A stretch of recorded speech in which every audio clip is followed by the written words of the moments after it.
Daar's 'n park in my tuisdorp ver weg van die stad se lawaai, waar die kinders na skool in die middag kom speel en baljaar.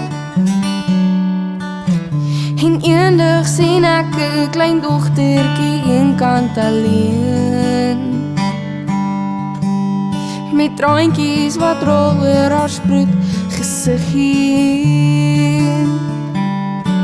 En ek sê sproetjies, liefling, daar's 'n reënboog in jou oë. Wil jy graag 'n groot geheim oor?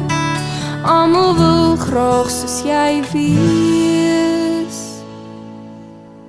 Al die somers en winters is nou reeds al lank al verby,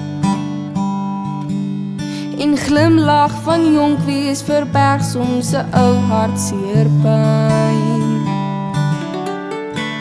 En eendag sien ek spreekies weer in my oë staan verdwaal,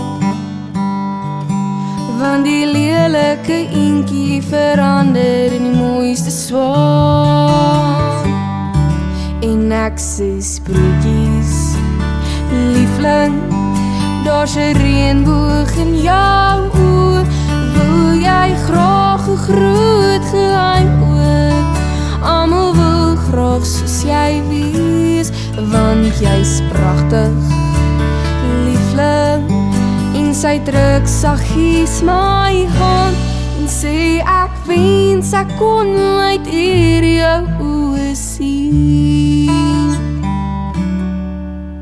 Ek gaan by die Skouberg een aand na 'n opvoering kyk, en daar dans 'n meisie wat net soos 'n feeprinses lyk. Met 'n glimlag so stralend begroet sy die hele gehoor. Ek sien toe die sproetjies wat harte so bekoor. En ek sê sproetjies, liefling, daar's 'n reënboog in jou oë. Onthou jy nog die parkie en die trane in jou oë? Sproetjies, jy's pragtig en ek hou haar teen my vas.